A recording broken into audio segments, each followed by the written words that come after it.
My name is Hasnaa el-Hasan. I'm 18 years old, and on August 14, 2025, in the suburbs of Dearborn, Michigan, I died for exactly 7 minutes.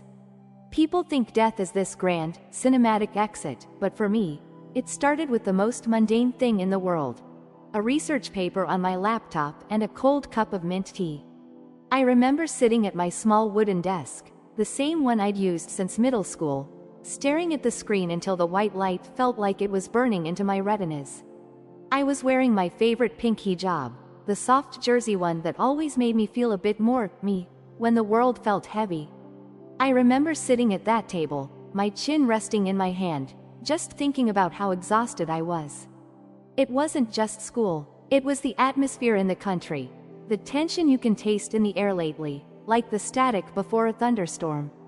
I felt a slight flutter in my chest, what the doctors later called paroxysmal supraventricular tachycardia, but at the moment, it just felt like my heart was a trapped bird. I tried to ignore it, rubbing my temples and looking around my room. I moved over to the sofa in the corner, trying to regulate my breathing. I remember the texture of the fabric against my palms as I sat there, just staring at the wall, wondering why the silence in the house felt so loud. Then, the flutter turned into a sledgehammer.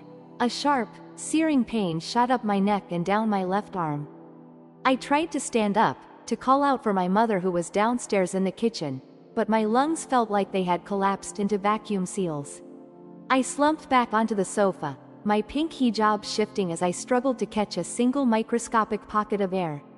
The last thing I felt was the coldness of the floor as I slid off the cushions, and then, the absolute, crushing weight of a silence that didn't belong to this world. The transition wasn't a tunnel of light. It was more like waking up inside a memory that hadn't happened yet. One moment I was hitting the carpet in Dearborn, and the next, I was standing in a place that felt more solid than the earth I'd just left. I was still wearing that pink hijab, and I was sitting at a table again, but the table was infinite. I looked down at my hands, they didn't shake anymore. The clinical part of my mind realized I shouldn't be able to feel the wood grain under my fingers if I didn't have a nervous system, yet the sensation was sharper than anything I'd ever known. I looked up and saw him. I knew it was Jesus, Isa, not because of a painting, but because of the authority that radiated from him. He was sitting right there with me, like a teacher waiting for a student to finally understand the lesson. He didn't speak with his mouth at first, he spoke directly into the center of my being. He knew my name. I felt a wave of intense, heavy accountability. I found myself thinking about my life, but it felt like I was looking at a map of a crumbling city. Jesus leaned forward, his eyes holding a grief that felt older than the stars. He told me that I had to go back, but that I couldn't go back empty-handed. He said, "Hasnaa, America is building a house on a fault line of its own making." He explained that the warnings weren't about a calendar date, but about a spiritual condition that had reached a tipping point. I sat on the sofa-like bench across from him, my breath hitching as he began to detail the first of 3 things that were about to shift. The air in that space didn't move, yet it felt alive. He began to speak about the first warning for America. He called it, the Great Fracture of the Interior. He didn't show me explosions, he showed me a grocery store. It was a place I recognized in Dearborn, the aisles familiar and brightly lit.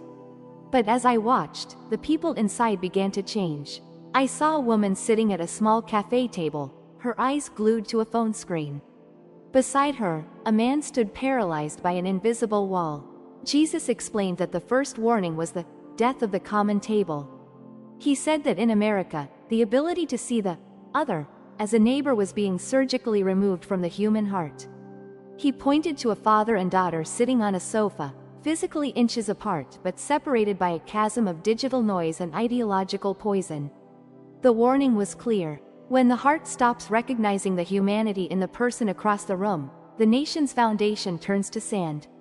The scene shifted, and the infinite table we sat at seemed to stretch into a digital landscape.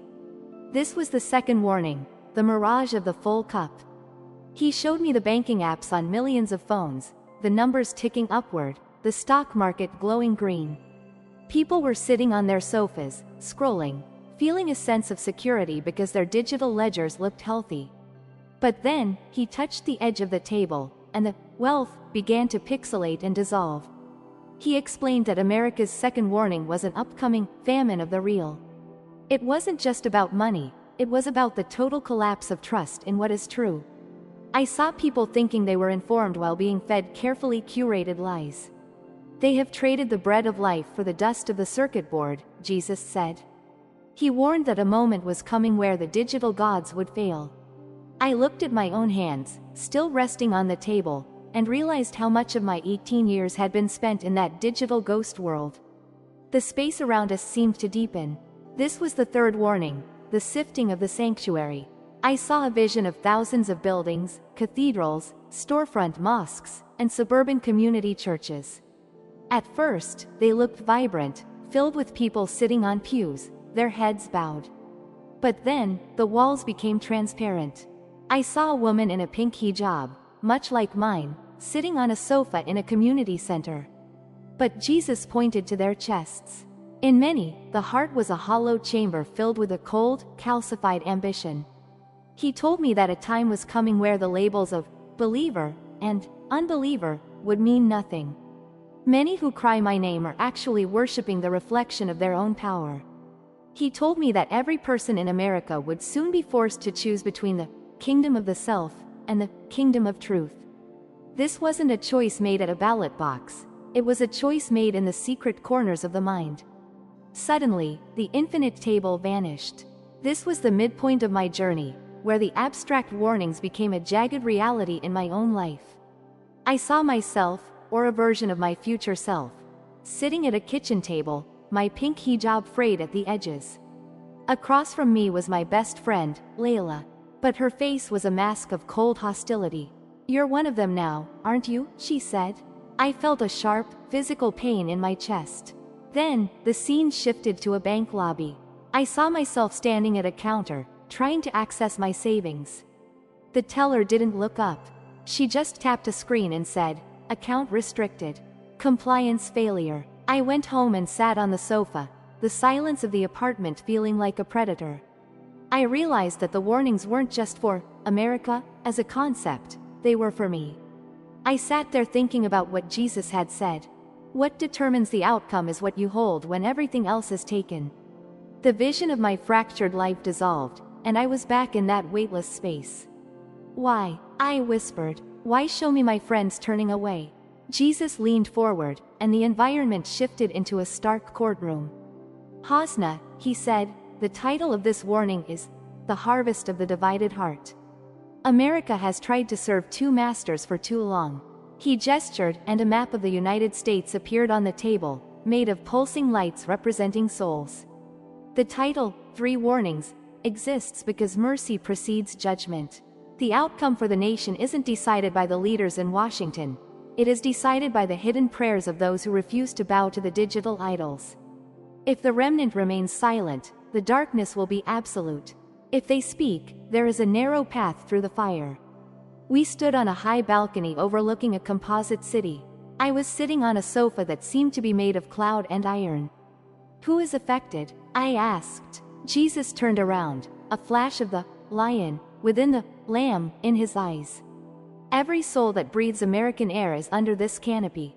But the weight falls heaviest on the shepherds who led the sheep into the desert." He showed me a political figure sitting at a table in a dim room, staring at a phone that wouldn't stop ringing. "The outcome is determined by repentance, not policy." He told me that I was being sent back as a sign of the 7 minutes. I felt a sudden, violent pull. The atmosphere began to scream. "Tell them," he said, "that the door is closing, but it isn't locked yet." The transition back felt like being shredded. I saw a flash of my immediate future. I was sitting at a table in a sterile, white room. My pink hijab was gone, replaced by a hospital covering. I was thinking about the weight of the words Jesus had placed in my soul. I saw my mother behind a glass partition, unable to touch me. A man in a suit sat across from me. "Hasnaa, we just need you to recant. Tell them the warnings were just a dream." I saw myself sitting on the sofa in that cold room, realizing that to speak the truth meant becoming an outcast. The choice was mine: the comfort of a lie or the crucifying weight of the truth. The pull became irresistible. The first thing I felt was the brutal, agonizing cold of the floor in my bedroom. My lungs suddenly expanded with a violent, searing hitch. I gasped, and my eyes flew open. I was lying on the carpet, the pink hijab tangled around my neck. I managed to crawl toward the sofa, pulling myself up. I sat there, my heart hammering. The room looked the same, but everything felt wrong. I looked at the clock. 7 minutes had passed. I sat thinking about the unexplainable silence.